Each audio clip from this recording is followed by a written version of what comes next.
சரிங்கம்மா. முதல் விஷயம் வந்து நீங்கள் அப்பா இறந்துட்டாரு அதனால் விரதம் இருக்கலாமா இல்லையான்ற குழப்பத்தில் இருந்தீங்களா? முதல்ல எப்பயுமே இந்த குழப்பம் மட்டும் ஏற்படாது. இல்லையா, அதை நான் கண்டினியூ பண்ணிட்டேன். பண்ணுங்க. இன்னொன்று ஒரு சொல்கிறேன், மனதளவில் நீங்கள் சோல் கனெக்ட்னு சொல்லி ஒன்று இருக்குது. நீங்கள் முருகப்பெருமானோட ஆன்ம ரீதியாக கனெக்ட் ஆகிட்டிங்கனாலே நீங்கள் உடல் சம்மந்தமாக நீங்கள் வந்து வேறு என்ன சாப்பிட்றீங்க சாப்பிடாதான் நீங்கள் எப்படி இருக்கீங்க.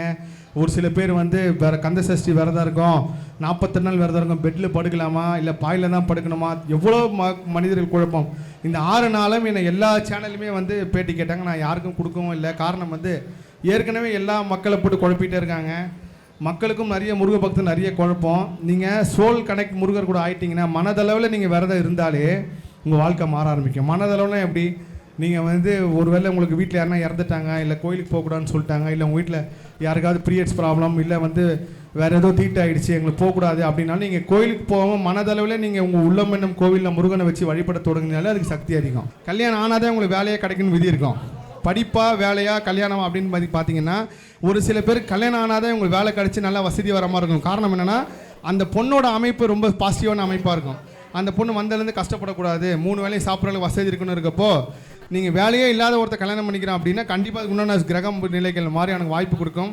அதனால் நான் வேலை வந்ததுக்கப்புறம் தான் கல்யாணம் பண்ணுவேன், எனக்கு இது நடிச்சதுக்கப்புறம் தான் கல்யாணம் பண்ணுவேன்னு சொல்லி யாருமே அப்படி நின்றாதீங்க. கல்யாணன்றது ஒன்ஸு இயற்கை உங்களுக்கு ஒரு வாய்ப்பு கொடுக்கும். அதை விட்டுட்டிங்கன்னா திரும்ப 6 வருஷத்துக்கு ஒரு வாட்டி தான் அந்த அமைப்பு வரும். இது வந்து நான் கர்ம ஆராய்ச்சியில் உணர்ந்தது. அதனால் எல்லாருமே வந்து அப்பா அம்மா சொல்கிறத கேட்டோ இல்லை உங்கள் வாழ்க்கை துணை உங்கள் வாழ்க்கையை நீங்கள் தேர்ந்தெடுத்தோ ஆனால் முயற்சின்னு ஒன்று பண்ணிங்கன்னா இதை ஃபஸ்ட்டு பண்ணிடுங்க. நீங்கள் திருமணம் தான் உங்கள் வாழ்க்கையில் அடுத்து கொண்டு போகிறது. நன்றிங்க ஐயா. ஹலோ சார், வணக்கம் ஐயா. சார் பாலமுரளி என் பேர். நான் வந்துட்டு முருகனை 1 வருஷமாக ரொம்ப பிடிச்சேன். ஆனால் எனக்கு தெரிஞ்ச வரைக்கும் முருகன் சின்ன வயசுலேருந்தே இருந்திருக்காரு, இது எனக்கு தெரியல. 1.5 வருஷமாக நான் கேட்டது கடிச்சிட்டே இருக்குது. ஆனால் நான் உத்தரவு உங்கள் மாதிரி தான் உத்தரவு ஏதாவது கொண்டு போனால் என் கண் முன்னாடி வான்னு சொல்லும்போது 6 நம்பர் வேலு. ஆனால் தமிழ் படிக்க தெரியாது, ஆனால் ஏதோ ஒரு ரூபத்தில் முருகன் காமிப்பார். ஆனால் எங்கள் மாமா வீட்டுக்கு வந்தார், ஒரு பிஸ்னஸ் சம்மந்தமாக அப்பா அம்மா பேசுகிறாரு, எல்லாமே பேசிகிட்டு இருக்காரு. அது வந்துட்டு என்னாச்சுன்னா மாமா வந்துட்டு நீ எதுக்கு இதில் தலையிடுற, நாங்கள் பேசிகிட்டு இருக்கோம்ல, இந்த தலையிடக்கூடாதுன்னு சொல்லிட்டு இது பண்ணாங்க. அப்போ நான் முருகன் கிட்ட சொன்னேன், நீ வாழ்க்கை எனக்கு எப்போ மாற்றி என் வாழ்க்கை எப்போ நிலைமை வருதோ அப்போ தான் நான் நெத்தியில் திணறு குங்குமம் நான் வைப்பேன். அது வரைக்கும் நான் வைக்க மாட்டேன். இது வரைக்கும் நான் 5 மாதம் ஆச்சு நான் நெத்தியில் திணறு குங்குமம்னு வைக்கல. ஆனால் கனவுல வந்துட்டு ஒரு வாட்டி நான் காலை கனவுல கண்ணும்போது ஒரு சித்தர் ஒரு வயசானவங்க வந்து திணறு வைக்க வராரு.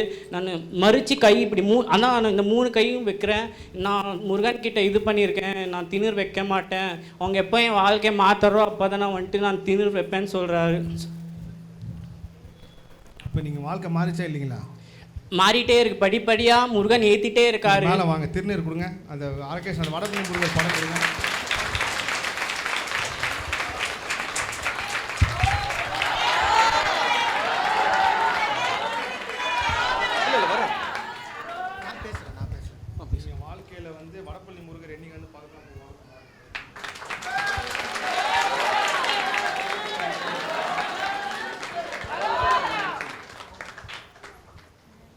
என் நம்பர் வாங்கிட்டு நீங்கள் இந்த உங்கள் ஃபோட்டோ அனுப்புங்க, நான் ஃபோனில் பேசுகிறேன்.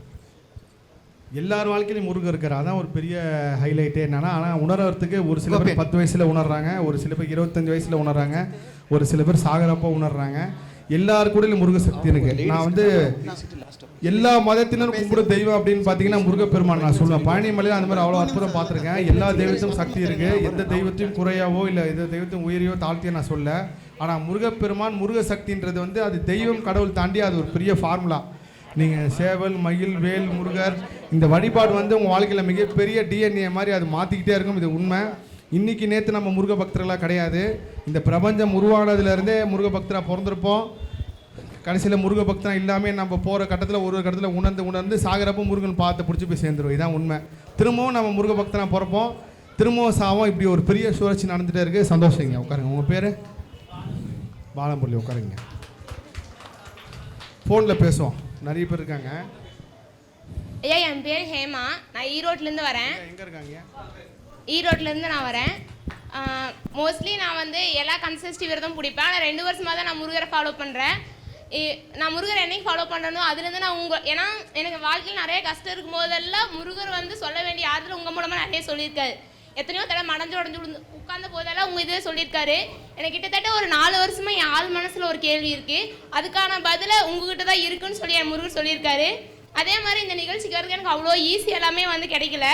லாஸ்ட் ஒரு நாள் சடனாக உங்களோட வீடியோவை பார்த்து, ஏன்னா பாட்டி இறந்தனால நான் கந்தசஷ்டி கவசம் பிடிக்கக்கூடாதுன்னு நினச்சேன்.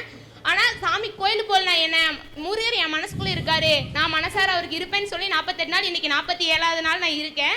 இருக்கிறதே மிகப்பெரிய ஒரு அதிசயம் என்னன்னா, என் முருகருக்கு நான் கோடான கோடி நன்றி சொல்கிறேன். ஏன்னா 2 விஷயம் என் மனசில் தோணுச்சு. எனக்கு கல்யாணம் ஆகி 5 வருஷம் ஆகுதுங்க சார். 20 வயசில் கல்யாணம் பண்ண, என்னோட ஏஜ் வந்து 25. எனக்கு ஒரு பையன் இருக்கான், அவன் வந்து வயசு வந்து 5.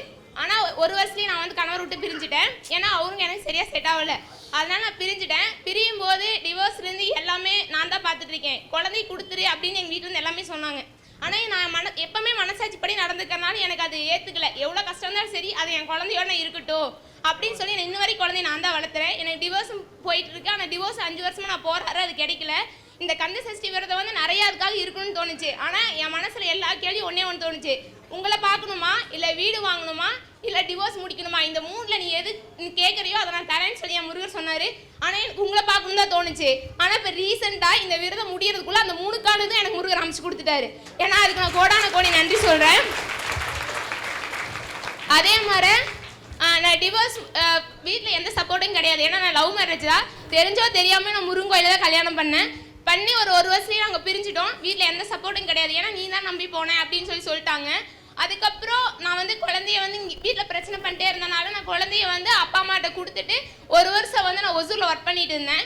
வாரத்தில் 6 நாள் ஒர்க் பண்ணுவேன். ஒரு நாள் என் பையனை போய் நான் பார்த்துட்டு வருவேன். ரொம்ப கஷ்டமாக இருக்கும். அப்போ நான் முருகர்கிட்ட கேட்டேன், எனக்கு இருக்கிறது இதுக்கு மேலே வாழ்க்கை இருக்கான்னு தெரியாது, எனக்கு ஒரே ஒரு குழந்தை, அவங்க கூட இருக்கணும், அதுக்காக எனக்கு வழி அமைச்சு கொடுன்னு சொல்லி நான் முருகர்கிட்ட ஒரே ஒரு வார்த்தை தான் கேட்டேன். அதே மாதிரி எனக்கு ஆக்சிஸ் பேங்க்கில் ஒர்க் கிடச்சிச்சு. அதுக்கப்புறம் என் லைஃப்பில் எதுவுமே இல்லை. ஆனால் படிப்படியாக முருகரோட ரூபத்தில் எனக்கு ஒவ்வொன்றும் கிடைக்கணும்னு நான் வேண்டினேன். அதே மாதிரி அதே ஊருக்குள்ளே நான் வண்டி வாங்கினேன், அதுவும் என் முருகர் உத்தரவு கொடுத்தாரு. அதே ஊருக்குள்ளே கார் வாங்கினேன், அதுக்கும் முருகர் உத்தரவு கொடுத்தாரு.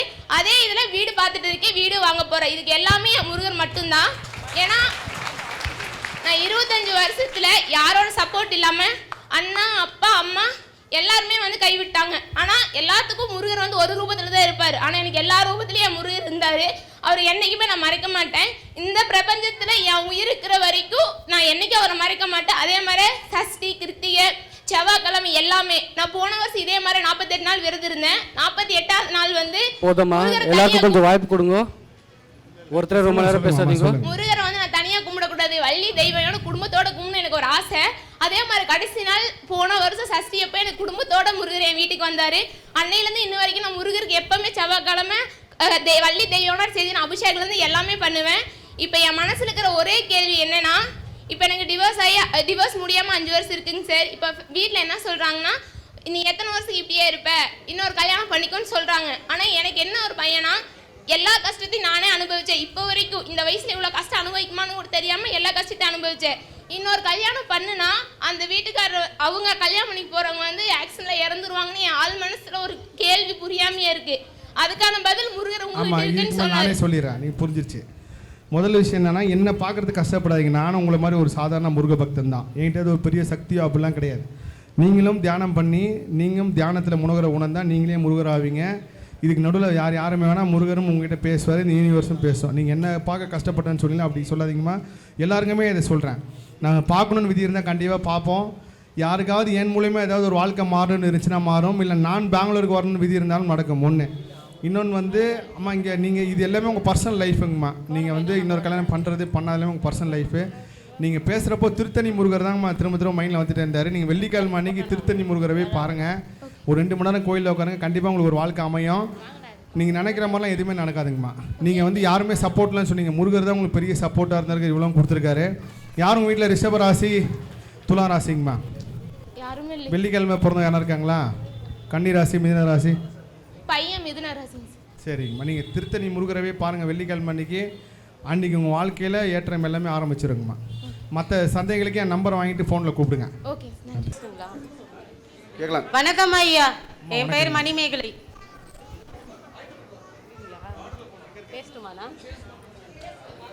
தைப்பூசத்தப்ப எங்கள் அப்பா இறந்துட்டாரு.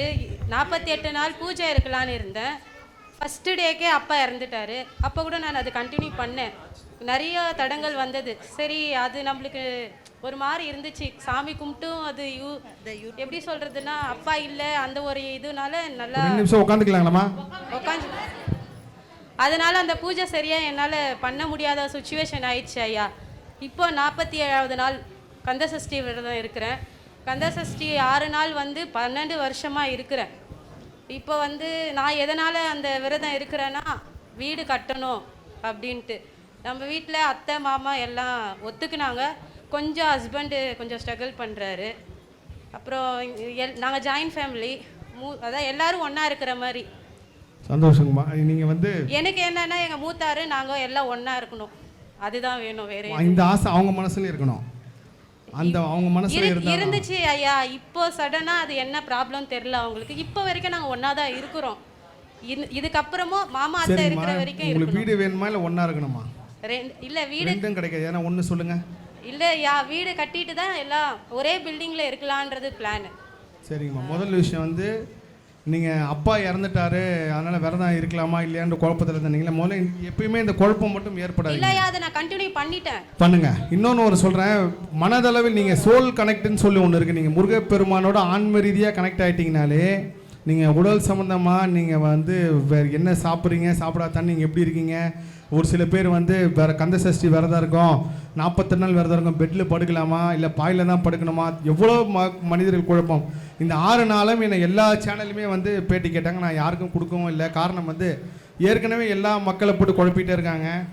மக்களுக்கும் நிறைய முருக பக்தர் நிறைய குழப்பம். நீங்கள் சோல் கனெக்ட் முருகர் கூட ஆயிட்டிங்கன்னா, மனதளவில் நீங்கள் விரதம் இருந்தாலே உங்கள் வாழ்க்கை மாற ஆரம்பிக்கும். மனதளவுலாம் எப்படி, நீங்கள் வந்து ஒருவேளை உங்களுக்கு வீட்டில் யாருனா இறந்துட்டாங்க, இல்லை கோயிலுக்கு போகக்கூடாதுன்னு சொல்லிட்டாங்க, இல்லை உங்கள் வீட்டில் யாருக்காவது பீரியட்ஸ் ப்ராப்ளம், இல்லை வந்து வேறு ஏதோ தீட்டாயிடுச்சு எங்களுக்கு போகக்கூடாது அப்படின்னாலும், நீங்கள் கோயிலுக்கு போகாமல் மனதளவில் நீங்கள் உங்கள் உள்ளம் என்னும் கோவிலில் முருகனை வச்சு வழிபட தொடங்கினாலே அதுக்கு சக்தி அதிகம்.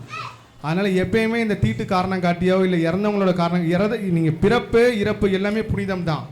இறப்பு வந்து புனிதமான ஒரு விஷயம். அதை வந்து நெகட்டிவாக பார்க்காதீங்க. உங்களால் கோயிலுக்கு போக முடியல, அவ்வளோதான். அதுக்கு ஒரு காரணம் சொல்லியிருந்தாங்க. மாசமாக இருக்கிறவங்க ஹஸ்பண்ட் வந்து மலைக்கு ஏறக்கூடாதுன்னு சொல்லுவாங்க. இது எத்தனை பேர் கேள்விப்பட்டிருப்பீங்க? மலை அது காரணம் என்னென்னா, அந்த காலத்தில் எந்த அளவுக்கு வசதியும் கிடையாது. எப்படின்னா, நீங்கள் இன்றைக்கி நம்ம நினச்சா ஃபோனில் பேசுகிறோம், நினச்சா வீடியோ காலில் பேசுகிறோம். ஒரு 50-60 ஆண்டுக்கு முன்னாடி எந்த வசதியும் கிடையாது. அப்போ இருக்கும்போது மாசமாக இருக்கும்போது அவங்க வெளியூர் போயிட்டாங்கன்னா, இல்லை வேறு நாட்டுக்கு போயிட்டாங்கன்னா எப்படி அவனை தொடர்பு கொள்வது அப்படின்னு தான். இந்த மாதிரி எல்லா வழக்கத்துக்கும் ஒரு காரணம் இருக்குது. செத்த உடனே ஏன் பூ போட்டு போகிறாங்க அப்படின்னா, இப்பயும் அப்போ தொடர்பு கொள்கிற மாதிரி அப்போ வசதி கிடையாது. வெளியூர்லேருந்துலாம் வருவாங்க. வெளியூர்லேருந்து வரவங்க அந்த வீட்டை தேடி வந்தாங்கன்னா, அந்த பூ எந்த பாதையில் போதோ அப்படியே போய் அவங்க சுடுகாட்டுக்கு போயிடுவாங்க. அதே சமயத்தில் வெடி வெடிக்கிறதா இருக்கட்டும், மோளம் அடிக்கிறதா இருக்கட்டும், எல்லாத்துக்கு பின்னாடி ஒரு காரணம் இருக்குது. அப்படி தான் இந்த கோயிலுக்கு போகக்கூடாது இறந்தவங்கன்னு சொன்னதுக்கு ஒரு காரணம் இருக்குது. நம்ம அந்த காரணத்தை முன்னோர்கள் சொன்னதை ஃபாலோ பண்ணிக்கிட்டு உங்கள் உள்ளவனும் கோவிலில் முருகனை வச்சு வழிபடுங்க. மனதளவில் நீங்கள் விரதம் இருந்தாலே மிகப்பெரிய சக்தி கிடைக்கும். உடல் அளவில் 2வது தான். அதனால் யாருமே குழப்பத்தோடு அந்த விரதம் இருக்காதீங்க. அம்மா கேட்ட வீடை வந்து அம்மா கண்டிப்பாக உங்களுக்கு கிடைக்குங்கம்மா. நீங்கள் திங்கக்கிழமை மணிக்கு பழனி முருகரை போய் பாருங்கம்மா.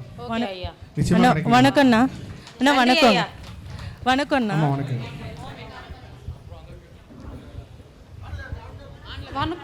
அண்ணா வணக்கம்ண்ணா. என் கூட என் ஃப்ரெண்டு சாந்தின்னு வந்திருக்காப்லைங்க. She is a கிறிஸ்டியனுங்க. அவங்க எங்கள் வீட்டில் வேலை செய்கிறாங்க. அவங்களுக்கு நிறைய ப்ராப்ளம் இருக்குங்க. நான் விரதத்தில் கண்மூடி தியானம் பண்ணுறப்ப நீங்கள் வரீங்க, கூட்டிகிட்டு வர சொல்லி உங்கள்கிட்ட ஏதோ உத்தரவு வரணுமா அந்த பிள்ளைக்கு. அதுக்கு நான் போராடி கூட்டிகிட்டு வந்திருக்கேன். நீங்கள் அந்த பிள்ளைக்கு நல்ல உத்தரவு கொடுங்க. வீட்டுக்காரு பிள்ளைங்க பயங்கர பிரச்சனைங்க.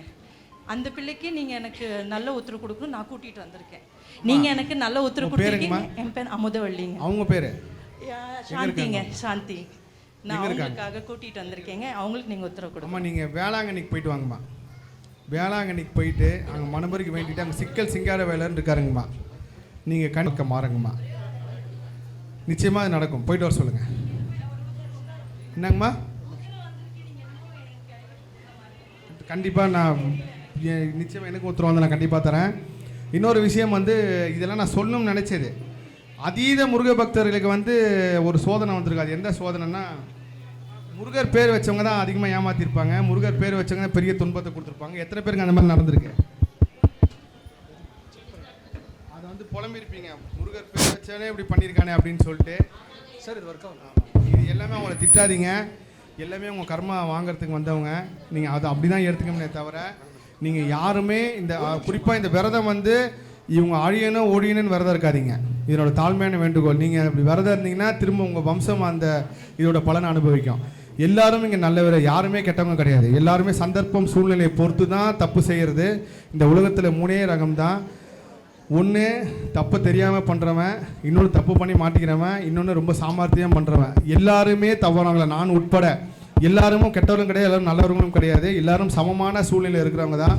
ஸோ உங்களுக்கு எவ்வளோ பெரிய கெடுதல் செஞ்சுருந்தாலும் இவங்க அழியணும், இவங்க ஒழிஞ்சு போகணும், இவங்க நாசமாக போகணும் அப்படின்னு சொல்லி கடவுள்கிட்ட வேண்டாதீங்க. ஏன்னா எந்த கடவுளுக்கு வேலை வந்து உங்களோட எதிரியை போய் அழிக்கிறது கிடையாது.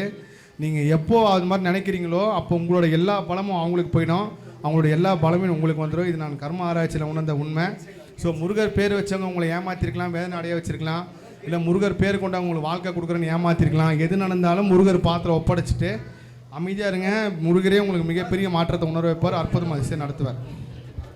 எனக்கு ஒன்று இருக்குது. தயவு செய்து இன்னும் எங்களுக்கு ஒரு 10 நிமிஷம் தான் இருக்குது. ஏன்னா ஐயாவோட ஃப்ளைட் வந்து 2 ஹவருக்கு அங்கே இருக்கணும். கேள்வியை எவ்வளோ சீக்கிரம் சுருக்க முடியுமோ அவ்வளோ சீக்கிரம் சுருக்கிட்டு மடமடம்னு எல்லாருக்குமே பாஸ் பண்ணுங்க. இல்லை நான் ஆர்டர் பிரகாரம் வரேன், தயவு செய்து உட்காருங்க. அப்புறம் இந்த ஒரு அனௌன்ஸ்மெண்ட் பண்ணணுன்னு இருக்கேன். இன்னைக்கு யார் பேச முடியல தயவு செய்து கோச்சுக்காதீங்க, வருத்தப்படாதீங்க. நெக்ஸ்ட்டு ஒரு digital media face to face ஒன்று ஆர்கனைஸ் பண்ணிட்டு இருக்கோம். கிட்டத்தட்ட 10,000 பேர் ஒரே வாட்டி ஐயா கூட பேசுறதுக்கு ஒரு டிஜிட்டல் பிளாட்ஃபார்ம் மீடியா ரெடி பண்ணிட்டு இருக்கோம். ஸோ பேச முடியாதவங்க அவங்களுக்கு வந்து நீங்கள் எங்களுக்கு ஃப்ரீயாக கால் பண்ணி சொன்னீங்கன்னா உங்களுக்கு டேரெக்டாக ஐயா ஃபேஸ் டு ஃபேஸ் உங்கள் மொபைல் மூலியமாகவே பேசுவார்.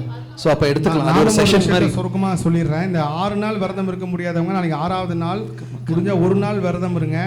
அந்த 1 நாளும் நீங்கள் வந்து தண்ணி குடிக்கலாம், நீங்கள் பசிச்சா சாப்பிட்ருங்க, பசிக்கலனா வரைக்கும் அமைதியாக இருங்க. கண்டிப்பாக அந்த 6ஆம் நாள் உங்கள் வாழ்க்கையை மாற்றும். அதே மாதிரி யாருக்கெல்லாம் இப்போ 33 வயசு வரைக்கும் கல்யாணம் ஆகலை, 34 வயசுன்னு கல்யாணம் ஆகலை அப்படின்னு இருக்கிறாங்க, யாராவது இருக்கீங்களா? நீங்கள் எல்லாருக்குமே பாருங்கள் 27 வயசில் ஒரு கல்யாணம் ஆகிறதுக்கு உண்டான ஒரு அறிகுறி வந்திருக்கும்.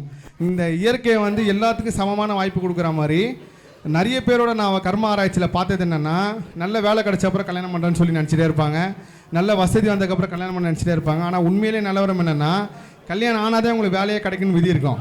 படிப்பாக வேலையாக கல்யாணம் அப்படின்னு பார்த்தீங்கன்னா ஒரு சில பேர் கல்யாணம் ஆனாதே உங்களுக்கு வேலை கிடச்சி நல்லா வசதி வர மாதிரி இருக்கும். காரணம் என்னென்னா, அந்த பொண்ணோட அமைப்பு ரொம்ப பாசிட்டிவான அமைப்பாக இருக்கும். அந்த பொண்ணு வந்ததுலேருந்து கஷ்டப்படக்கூடாது, 3 வேலையும் சாப்பிட்றதுக்கு வசதி இருக்குன்னு இருக்கப்போ நீங்கள் வேலையே இல்லாத ஒருத்தர் கல்யாணம் பண்ணிக்கிறேன் அப்படின்னா கண்டிப்பாக அதுக்கு உண்டான கிரகம் நிலைகள் மாதிரி எனக்கு வாய்ப்பு கொடுக்கும். அதனால் நான் வேலை வந்ததுக்கப்புறம் தான் கல்யாணம் பண்ணுவேன், எனக்கு இது நடச்சதுக்கப்புறம் தான் கல்யாணம் பண்ணுவேன்னு சொல்லி யாருமே அப்படி நின்றாதீங்க. கல்யாணன்றது ஒன்ஸு இயற்கை உங்களுக்கு ஒரு வாய்ப்பு கொடுக்கும். அதை விட்டுட்டிங்கன்னா திரும்ப 6 வருஷத்துக்கு ஒரு வாட்டி தான் அந்த அமைப்பு வரும். இது வந்து நான் கர்ம ஆராய்ச்சியில் உணர்ந்தது. அதனால் எல்லாருமே வந்து அப்பா அம்மா சொல்கிறத கேட்டோ இல்லை உங்கள் வாழ்க்கையை நீங்கள் தேர்ந்தெடுத்தோ, ஆனால் முயற்சின்னு ஒன்று பண்ணிங்கன்னா இதை ஃபஸ்ட்டு பண்ணிடுங்க. நீங்கள் திருமணம் தான் உங்கள் வாழ்க்கையில் அடுத்து கொண்டு போகிறது. உங்களோட மனைவியாக வரவங்க, அது காதலியாக வரவங்க தான் சரி, மனைவியாக இருந்தால் சரி, எல்லாருமே உங்கள் கர்ம வினைப்படி தான் வருவாங்க. அதனால் வந்ததுக்கப்புறம் புலம்புறதை விட அக்செப்ட் பண்ணி வாழ கற்றுக்குங்க. கண்டிப்பாக கொடுப்பாரு. நிச்சயமாக 28ஆம் தேதி திருக்கல்யாணம் முடிஞ்சதுக்கப்புறம் நான் எல்லாருக்குமே ரிப்ளை பண்ணி யார் எந்த கேள்வியும் என்கிட்ட ஃபோனில் கேளுங்க, நான் கண்டிப்பாக நான் சொல்கிறேன், நிச்சயமாக சொல்லுவேன். ஒரே ஒரு வார்த்தை ஒன்று சொல்லிடுறேன். ஏன் பெங்களூர் வந்து எனக்கு ரொம்ப சிறப்பு அப்படின்னு பார்த்தீங்கன்னா, உண்மையிலே வந்து நான் ஒரு வாரம் சோஷியல் மீடியாவில் வரல அப்படின்னா எனக்கு வர முதல் ஃபோன் வந்து பெங்களூர்லேருந்து தான் வரும். ஐயா என்ன ஆச்சு, ஒரு வாரம் காணுமே, உங்களுக்கு உடம்பு சரியில்லையா, ஏன்னா ஆயிடுச்சா, என்ன இருக்கீங்கன்ட்டு. எனக்கு அந்த அன்பு வந்து உண்மையிலே விலை மதிக்க முடியாது. என்னோட முருக பக்திக்கு சமமான ஒரு அன்பு அது. கண்டிப்பாக பெங்களூர் முருக சொந்தங்களுக்காகவும் சரி, இங்கே கஷ்டப்படுற முருக பக்தர்களும் சரி, என் வாழ்நாள் நான் அர்ப்பணித்து என்னால் எந்த வகையில் அவங்களுக்கு எல்லா விஷயமும் செய்ய முடியுமோ அதை நான் செய்வேன்.